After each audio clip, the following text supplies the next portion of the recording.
Viewers and subscribers, you're welcome back again on this platform where we tell you undiluted truth.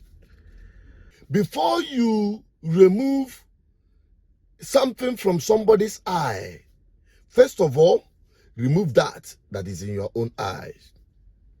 These are the words I'm sending to the president of Ghana.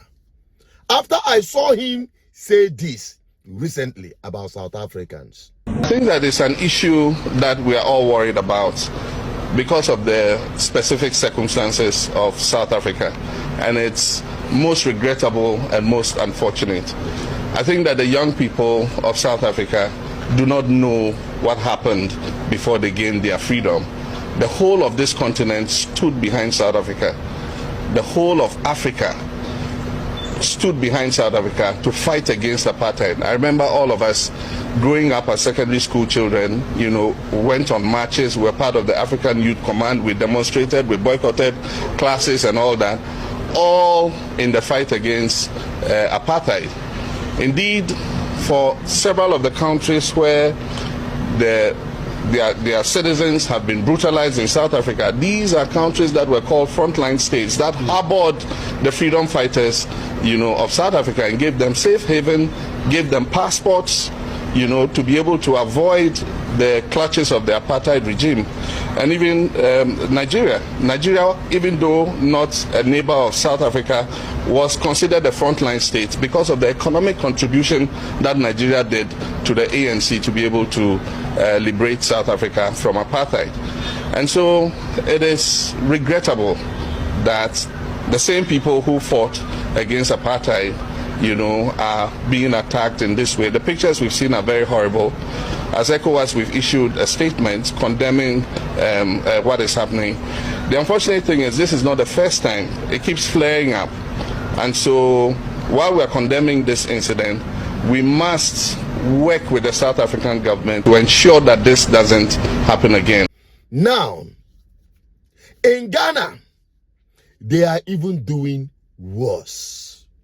This is what they have resumed again, the hostility against Nigerians. Not just Nigerians, but my own people, the Igbos, who are traders in Ghana. Nah, Ghana, no busy. See somebody goes. 2 days where somebody open business. Nah, whatever, and they will give one here. We're going to know.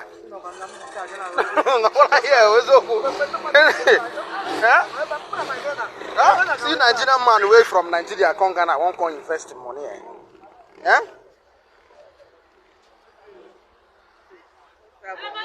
Nah, but I would not is okay now. But I would not, I'm telling you the truth. But I would not. I said, one Nigeria go. Before you know what is going on, a caliphate put for everywhere. So. But you're going out, boss, I ain't back now. I'm not know we shop ourselves. Whatever I know to the shop, I'm not going back on that table. These people accuse our people of all manner of criminalities that is happening in their country. They say it is my people that are doing it, that they are prostitutes and the kidnappers and the rest of them. Any landlord who is housing Nigerians in his abode or whichever, any landlord has given a house to Nigerians and the Nigerians are living there. Quick, send an audio recording to the Ghana Immigration Service. Why is it that these Nigerians, these crooks, still cannot find that 36 states as a safe haven? Anybody to insult me. I'm not those Nigerian here illegal. I'm not those illegal Nigerian guys here. I'm not those illegal here. That's why I want to know you. I don't want them to say like this illegal here. I'm here now for 20 years. All my children are having Ghana passport. Listen. So if the shop is for my so you want to say my come and close. You want to listen to your guy. I don't know you. The same way I don't know you. Don't know you.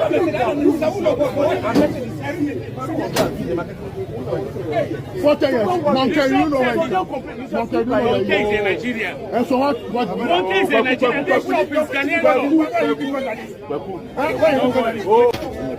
You people don't respect you go to Nigeria, can you do what we are doing there? You go to shop, if you go ambassador, they'll charge you. What do you mean? Have you seen any Ghana selling in Nigeria before? You think we are joking? If you go, when you come, you don't take any Ghanaian. You go, they will bring you there. They will come and fool you. Make you take a hand lock. Come on, make you take a hand lock. Go Nigeria now.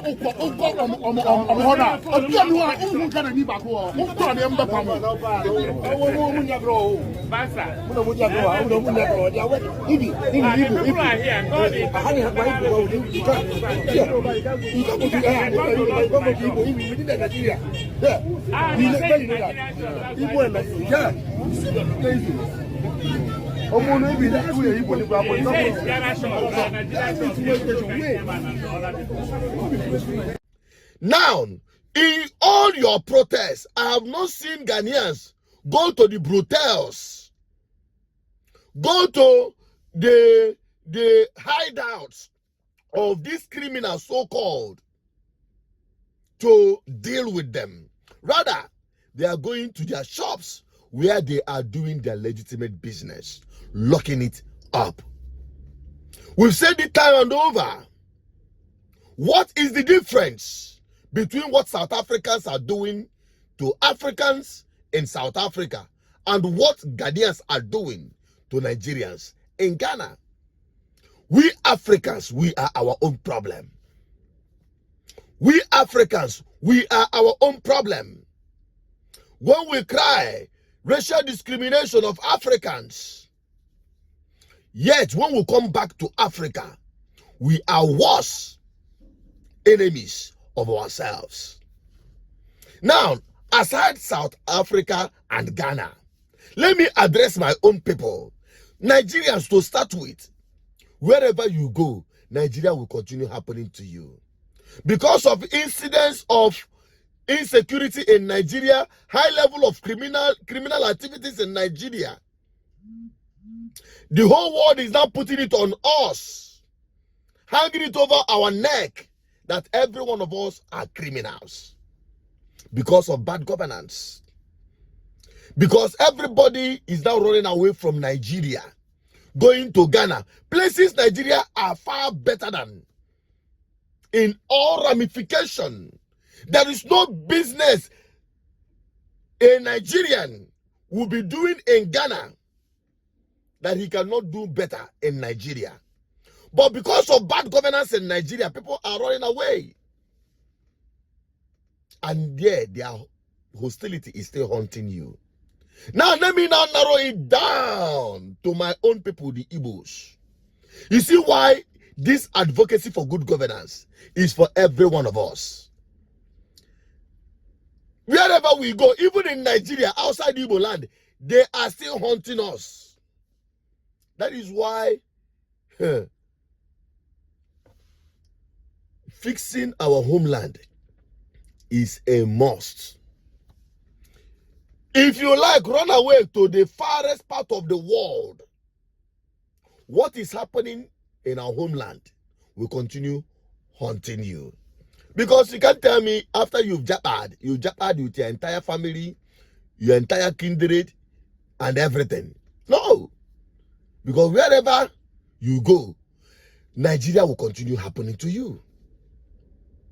That is why I plead with my people who are always interested in going to their shops every morning to open up their shops. When you talk about governance, when you talk about election, they will be the ones that will come hard on you, saying they are not interested. They are not interested. Government government are now nofu. I don't want to say too much. When people understand what we are doing in our advocacy and putting in work in our advocacy for good governance, because we understand that the biggest problem we have as a people is hunger and poverty, which Nigerian politicians have weaponized against the people to recycle themselves in power.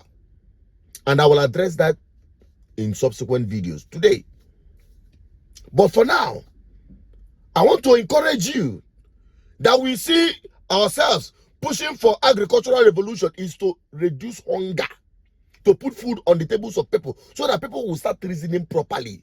When we advocate, they will listen and understand. Because without which, forget it. A poor man will sell his vote to eat the next meal and suffer it for the next 4 years. So, in all of this, the bottom line is, let us fix our home, because charity begins at home. And that is where I will start from. My people, I'm still calling on you to support our agricultural food. Invest in it. I didn't say donate. I say invest in it. Let us do something as a people together for once, and you will see the impact it will make. Let me just leave it at this and hope as you are hearing this message, if it resonates with you, share it to everyone. That is the least you can do. We are expecting your cause. I'm Asutiri Peters, your advocate for good governance. I'm signing out. Bye-bye for now.